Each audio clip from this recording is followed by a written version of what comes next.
এই যে বন্ধুরা, পুজো আর্চা করে রান্নাঘরে ঢুকে গেছি। হ্যাঁ, এই যে আমার বাইরের লুক, এই দেখো মৃদু মন্দ হাওয়া দিচ্ছে।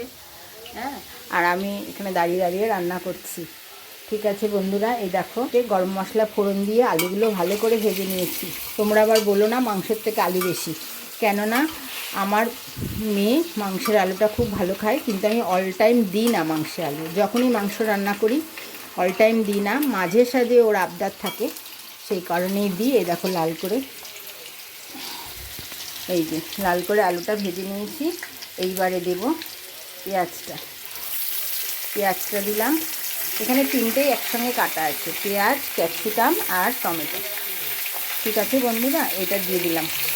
এতে কী হবে, টেস্টটাও ভালো হবে। আর ক্যাপসিকামের তো আলাদা একটা টেস্টই আছে। আর এদিকে রান্না করছিলাম পটল। এই যে পটলটা তুলে নিই। এই যে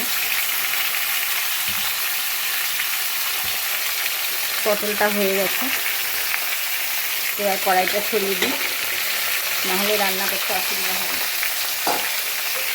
এই হচ্ছে, এই যে এটা হচ্ছে পটল ভাজা, আর এটা হচ্ছে ওই কী বলে, ভুলেই যাই, মনে থাকে, কারকোল ভাজা পেঁয়াজ দিয়ে পাঁচফোড়ন দিয়ে করেছি। আজকে কালো জিরাটা পুড়িয়ে গেছে। আর এই হচ্ছে মাংসটা ম্যারিনেট করে রেখেছি। এইবার আমি এটা ভালো করে ভাজবো। ভাজার পর তারপরে মাংসটা দেওয়ার সময় আবার আসছি। হ্যালো বন্ধুরা, এই যে দেখো ভাজা হয়ে গেছে। এবার আমি চিকেনটা দিয়ে দিলাম। এই যে ম্যারিনেট করা চিকেনটা আমি দিয়ে দিলাম, আর পাত্রটা ধোয়া একটু জল দেবো, দিয়ে এইবার ভালো করে কষাবো। কষিয়ে কষাতে তারপরে মাংস একদম নরম হয়ে গেলে, আমি মাংসে সচরাচর জল দিই না, দেখা যাক কীরকম কী জল বেরোয়, তারপরে ডিপেন্ড করে। ঠিক আছে বন্ধুরা, এই যে মাংসটা এখন কষাবো, কষতে থাকুক।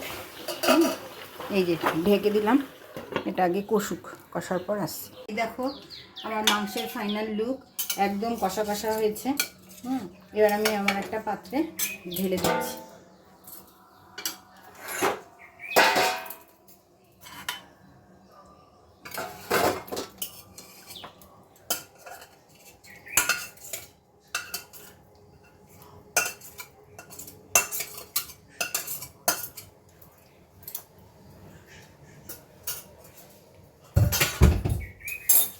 হ্যালো বন্ধুরা, এই যে দেখো মাংসের ফাইনাল লুক, এই যে, আর পটল ভাজা, আর এটা হচ্ছে কারকোল ভাজা আর ভাত।